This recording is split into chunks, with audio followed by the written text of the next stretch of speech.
Breaking news. Ito po si The Wonders Philippines. Talaga naman, Sara Duterte, nandito sa OBP budget hearing. Ginisa ng mga congressman.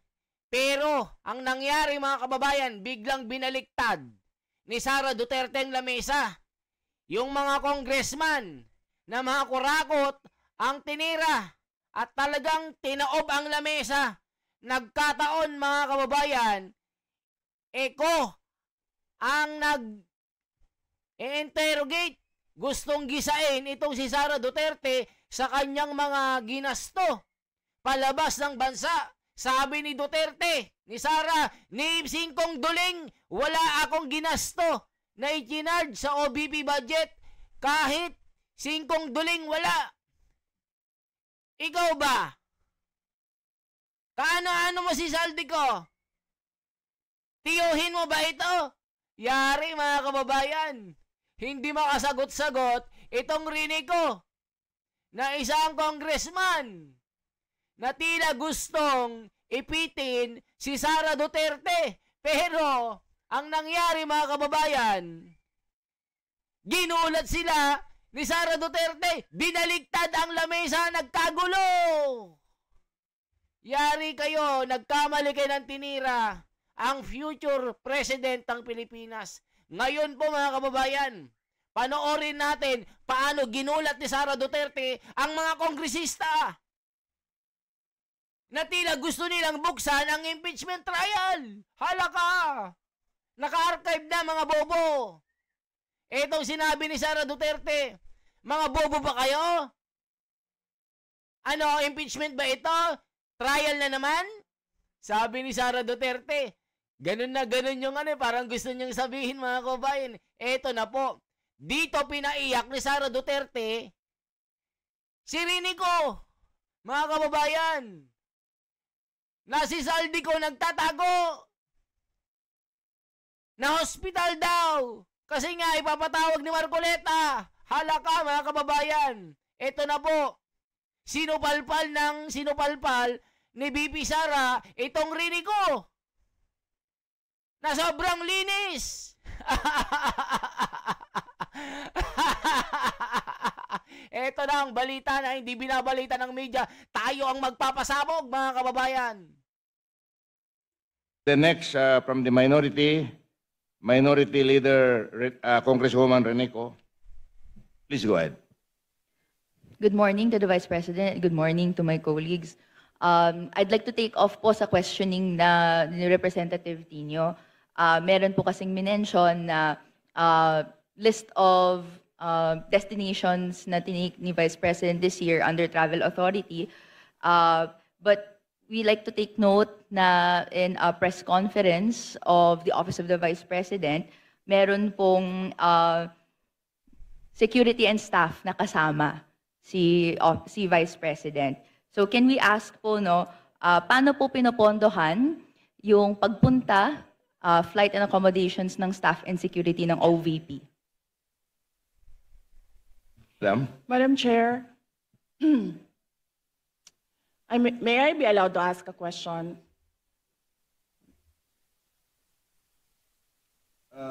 Depende sa nature, Madam Vice President. Yes. Magpinsan po ba si Congressman ko ngayon tsaka si Zaldi ko? Ano po yun? Gusto ko Mr. lang Chair, I malaman. can answer. Are they relatives, sir? Please answer, Congresswoman Rene. I have no familiar relation po to Zaldico or to Representative Zaldico or any of their relatives po. Totoo. True. Hindi mo kamag-anak si Saldi ko. Totoo ba yan? Totoo? Nagsasabi ka ng totoo?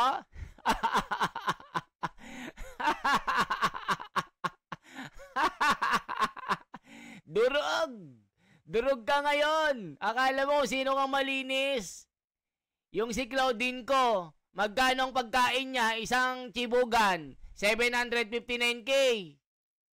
Kano-ano mo yon? Si Saldi ko.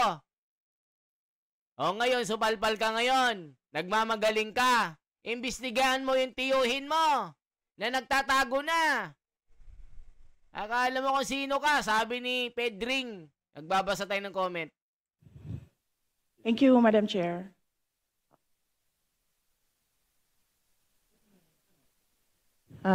Let me just look for Please go ahead, ma'am. Look for the slide, sir. Durog na. Hindi makatingin si Rinico Yung mga kamag-anak niya, ang gaganda ng buhay May jet plane pa, may private jet. Di ba mga kababayan? Maka-imbestiga, akala mo, sino? Gusto nilang pigain si Sara Duterte. Anong nangyari? Durog. Angkel mo ba si Saldico? Sagot. O, tignan nyo mga kababayan. Ilang seconds bago niya sagutin. O, sino ang tunay na buhaya dito? Di ba mga kababayan? Kano-ano mo si Saldico? So, Madam Madam Vice Chair. President, please go ahead. Yes. So, we are talking about international travels, no, as of July 31. So, for two travels in Southeast Asia, for the security, it's 474,646.93 pesos. And for the OVP personnel, these are for two trips, 463,733.6 for a total of 938,379.99. For one trip to Australia, for the security, it's 438,383.26. And for the OVP personnel, it's 206,988 for a total of 645,371.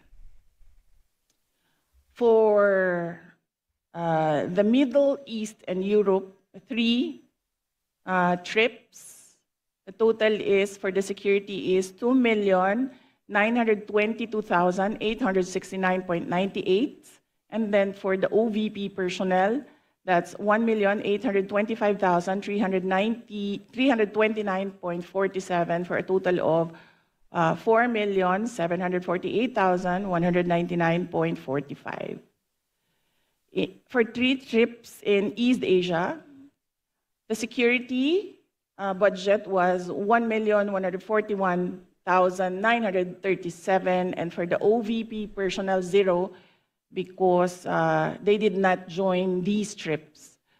And the total is 1,141,937.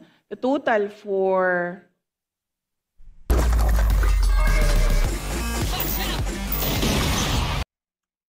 Magugulat kayo mga kababayan dito, nising ko pala wala pong kinard si BP Sara sa OBP budget.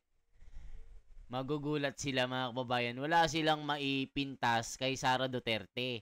Kasi gusto nilang palabasin na puro gala si BP Sara na walang ginagawa at nilulustay yung budget ng kaban ng bayan. So ngayon magugulat sila, aaminin ni Sara na hindi tinarge ang OBP. Nako po mga kababayan, nakakahiya ang mga congressman na ito.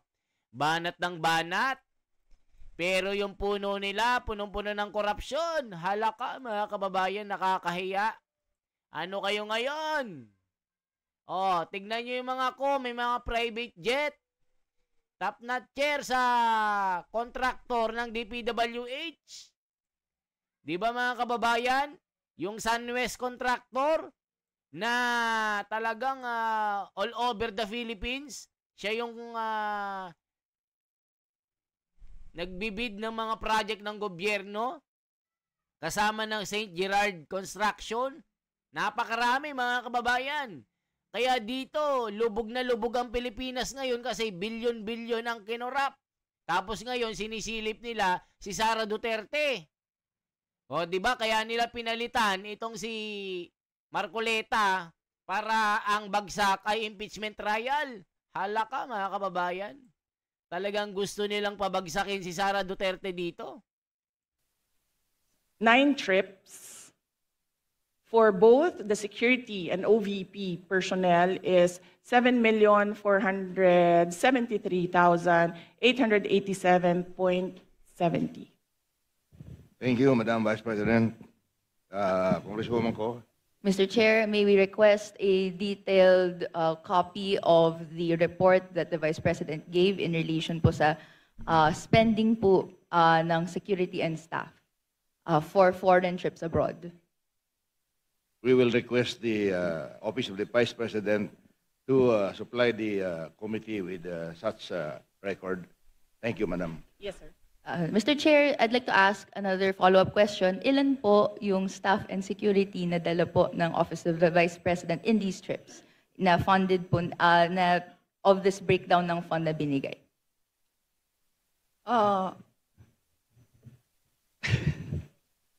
Luoy na kay mong naong, sir, ba? Kanang. Madam Chair, for the security, I understand they recommend, the Armed Forces of the Philippines recommend 3 to 4 security personnel, but the Office of the Vice President only approves 2 security personnel. And for the Office of the Vice President personnel, that's 1 ceremonial and diplomatic affairs employee, 1 for MPRD, that is the media relations and public affairs division, and then 1 for as assistant to the Vice President. So those are the approved personnel who joins the Vice President in her trips. So, to clarify, Mr. Chair, these personnel in total ay sinagot ng OVP fund of totaling 7.4 million pesos sa ating mga foreign trips. Madam Chair, not all foreign trips, as I mentioned.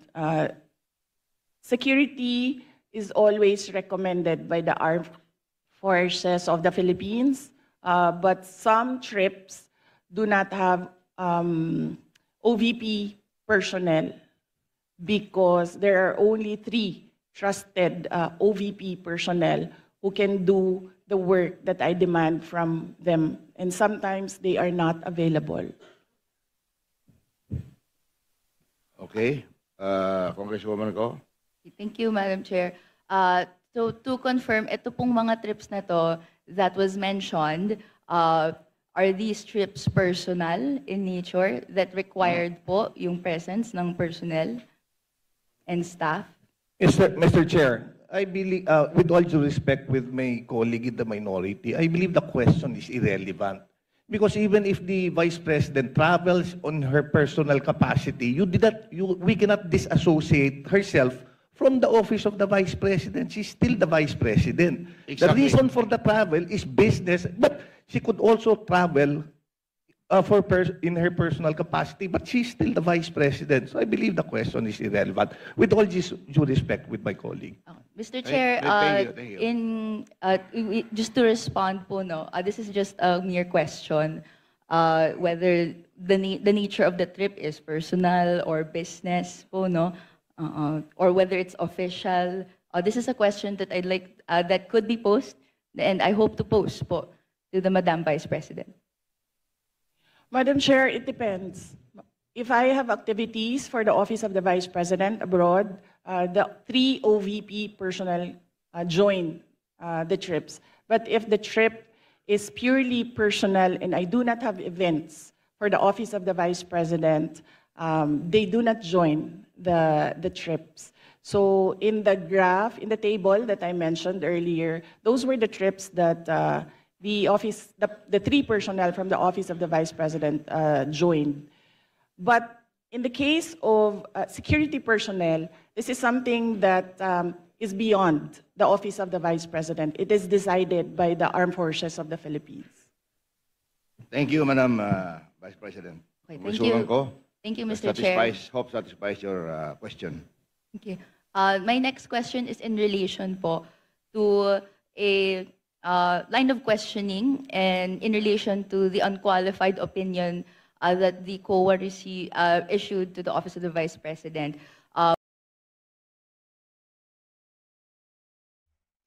Makikita nyo mga kababayan, talagang itong si Rinico na kamag-anak ni Saldico na kanyang itinatanggi mga kababayan, nililihis po niya yung issue.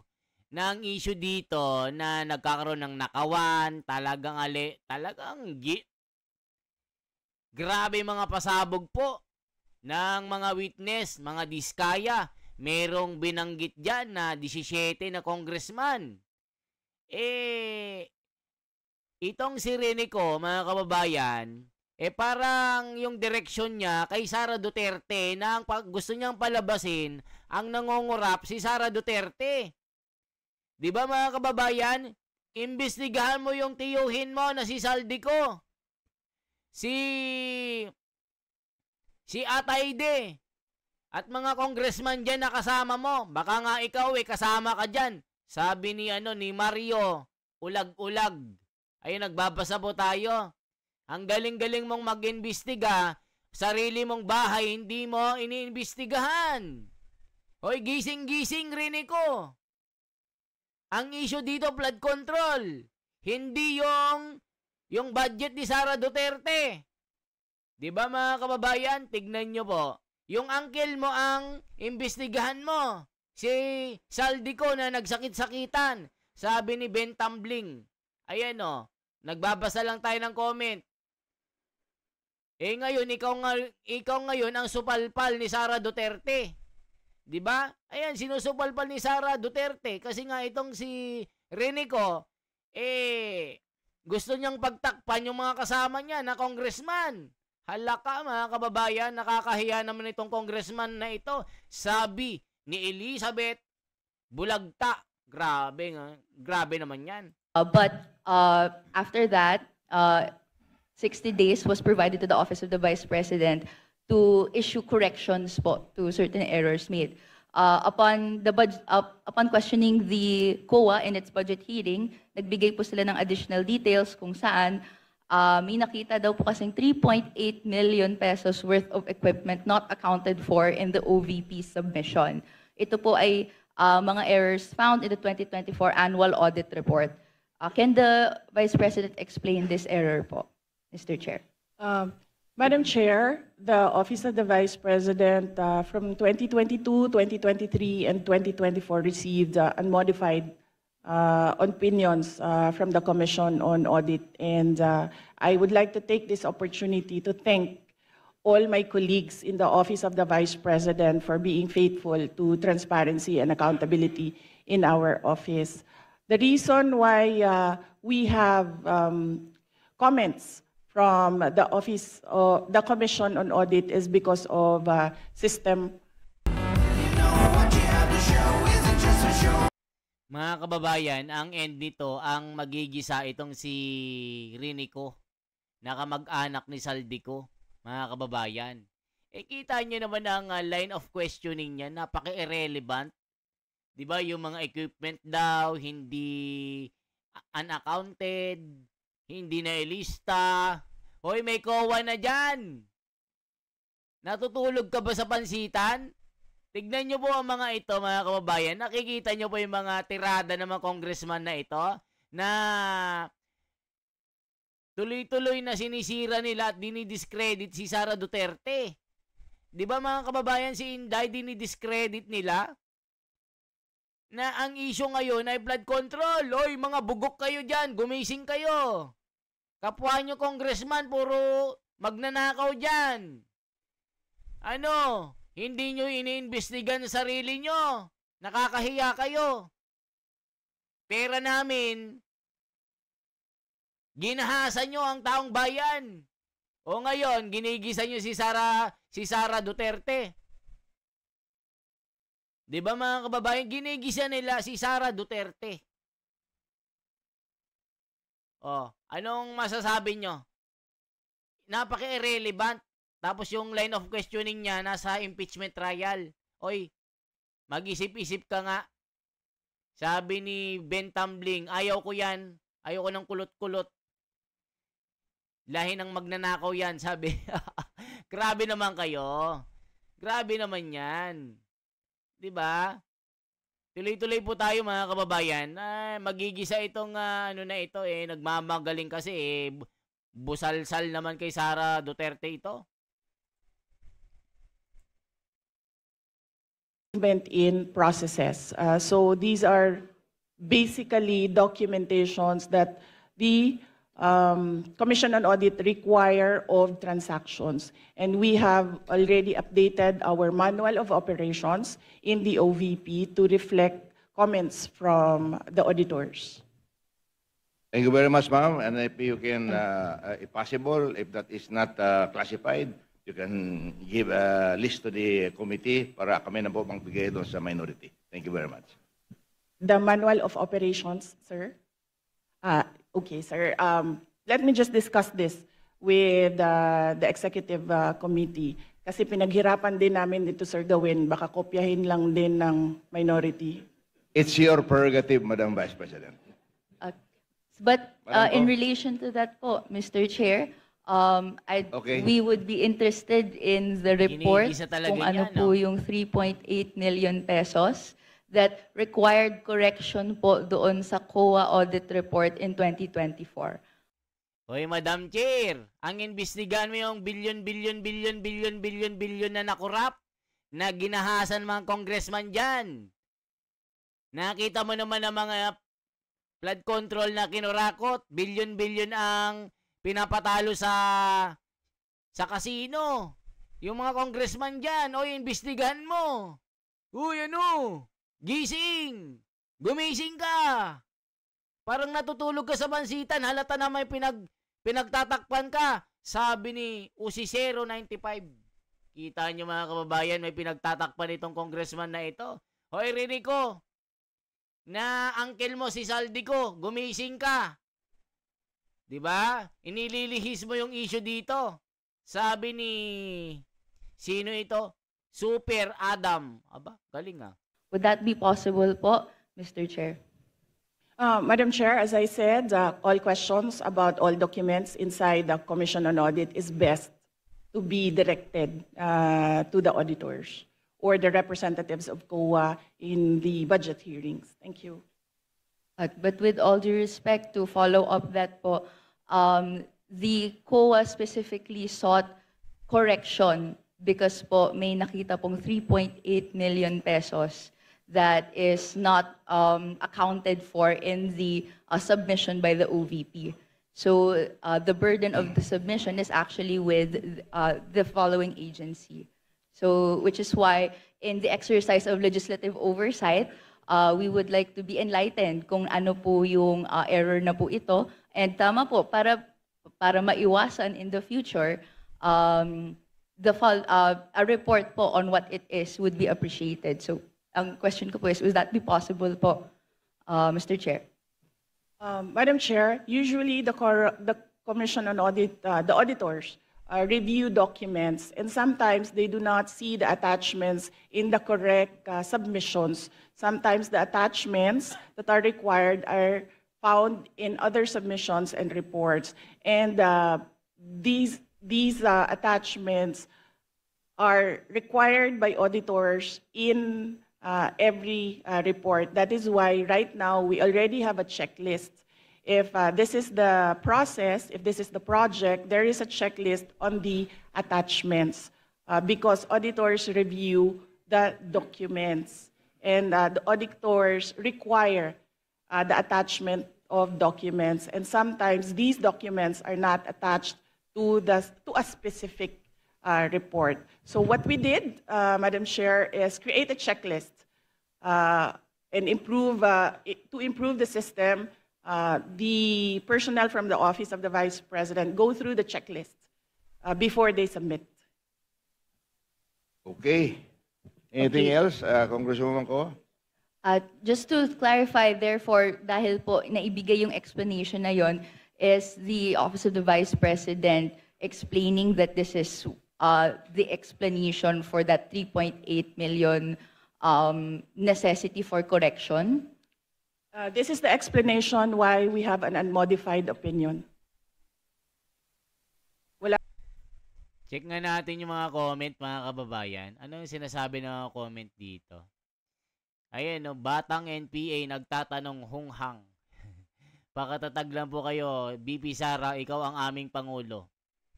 O BP lang ang walang korupsyon. Dapat yung mga party list at mga congressman dapat imbestigahan ang mga budget nila. Go, go, go. What's from Riyadh? Kulot, hanapin mo yung bilyon, wag nyo pakialaman yung maayos na namamalakad ng ating bansa. We love you, Sara Duterte. God bless, mahal naming BP Inday. Itong kulot-kulot na ito nag-iimbestiga, pero yung uncle niya, bilyon ang ninakaw. Naku po mga kababayan, ito na sinasabi natin. Ito yung mga comment nila. Wala po silang nakitang nawawala. Nawawala po yung papel dahil naka-attach siya sa ibang document. At ang gusto ng COA ay specific yung mga dokumento na ina-attach per submission. In the interest of time, O, tingnan nyo mga kababayan, nawawala yung listahan, hindi yung pera ang nawawala. Yung gamit nandun, yung equipment nandun, unaccounted.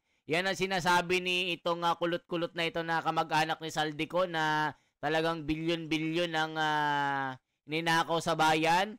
Kaya tumakas yan, sabi ni Epal Moliset. Grabe naman yan. Mga kababayan, ituloy pa natin. ako na lang mag-volunteer niyan na congresswoman ko. Hingin ko sa COA yung detalya ng 3.8 kung gusto mo. I promise to give it to you in the least possible time. Thank you very much. Thank you very much for that response. My next question would be in relation po, we're asking this question po, Mr. Chair, dahil kung may necessity for correction for this 2024 audit report, and then meron pong other audit reports in the past that have found that there are deficiencies and delays, gusto nating hindi na po mangyari siya. Can I ask Mr. Chair, what assurance do the people have na sumusunod na ngayon ang Office of the Vice President sa guidelines on disbursement and other proper fiscal procedures, given that there were reports last year that hindi po ito na sunod po according to procurement guidelines po? Mr. Chair, again, with all due respect with my colleague, the Office of the Vice President on modified Order, please. You're not acknowledged. Please wait to be acknowledged by the chair. We'll let the Is that the last question, Madam Vice President? We'll let the Madam Vice You have the President option to respond. Respond or not?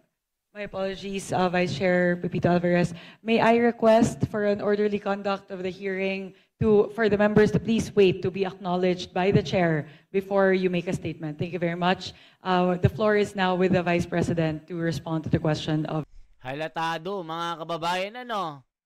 Iyong puno, hindi mo imbestigahan dyan sa Kongreso. Tinatawanan ka lang ng future president ng Pilipinas. Yari, imbes na si Sara Duterte ang magisa, itong si Rinico, nakamag-anak ni Saldico, ang nagigisa ngayon. 'Di ba? Ni Piso wala pa lang inano ito, walang accounted lahat 'yan. Tapos sasabihin mo unaccounted. Nawawala lang yung resibo, di hanapin mo. 'Di ba, bilyon-bilyon ang ninakaw sa flood control, but doon ka sa wala namang ginagawang anomalya ang hinahanapan mo ng mali. 'Di ba mga kababayan, kung gusto nyo na mag-imbestiga, kayo dyan, linisin nyo yung bahay nyo. Bahay ng iba ang nililinis nyo. Mahiya nga kayo. Nakakahiya kayo dyan. 'Di ba mga kababayan? Nakakahiya kayo. Representative Ko. Yes, Madam Chair, as I said earlier, I don't know if everyone heard it, every time we receive a comment from an auditor, we update our manual of operations. In order, no, missing items would be in the next expenditure program. Is that correct? Yes, sir. Thank you very much. Congresswoman Ko, that winds up your Thank questioning. you for that response, Mr. Chair. This will be my last question po. Okay. In relation po doon sa ibang mga items in the budget before, we have taken note that if confidential funds of the Office of the Vice President, according and as revealed to the good governance hearings, was dispersed to the security heads or the VP-SPG.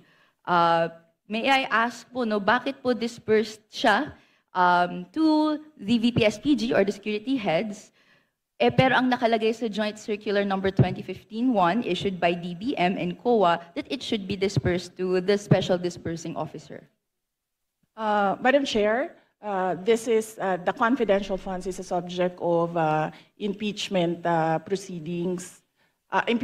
Is a subject of the articles of impeachment from the House of Representatives, and I would not like to discuss the defense strategy, particularly because the prosecutors will come from the House of Representatives. Okay, Mr. Chair, my final question. No, Ito na I'm po sorry. yung last one. I'm sorry. Hindi na po siya That's part the ng last question. individual. Madam Yes Chair. I'm po, sorry. Mr. Chair. I'm sorry, that's the last question. Madam Chair, may I be recognized? Yes, Senior Deputy Minority Leader. I move that we terminate the budget hearing on the proposed budget. Second. Second the motion. Budget hearing for the Office of the Vice President is hereby terminated. Thank you very much. Ayan mga kababayan, anong masasabi nyo dito? 'Di ba? Gusto nilang tirahin si Sara Duterte. Wala naman silang maibutas. Hoy ko, si Raulo nasaan na? Si Raul. Pinalitan ni Raul ito. Mga kababayan, President Sara Zimmerman Duterte. Imbestigan nyo rin si Saldico at Martin Romualdez. Mga kupal kayo, sabi ni Angelica. Ang COA is not very organized in the auditing.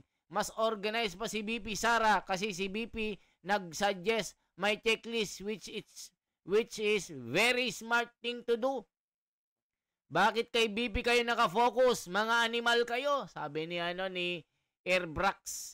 What about ang corrupt na opisyal? Exactly po. Irrelevant po talaga. Bakit hindi mo tanongin ang President, Speaker at Saldico? Sawa na kami sa pag-ikot-ikot ang tanong mo sa mga Duterte. Tignan nyo mga kababayan. Irrelevant question. Galing sa bobong BP. Haha, anong connection ng mga tanong mo dun kay ko? May topak talaga ang o ikaw ang may topak. Beans.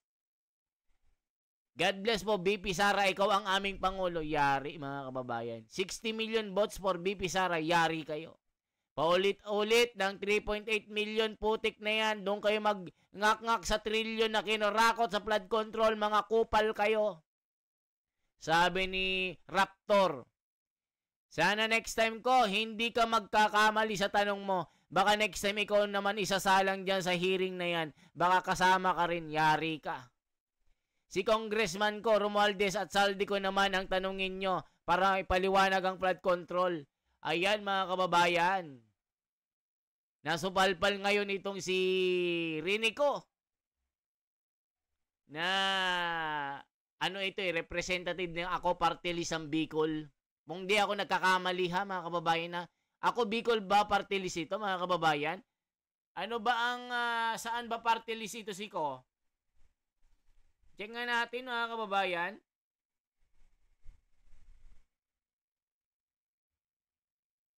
Check nga natin. Ako party list. First nominee.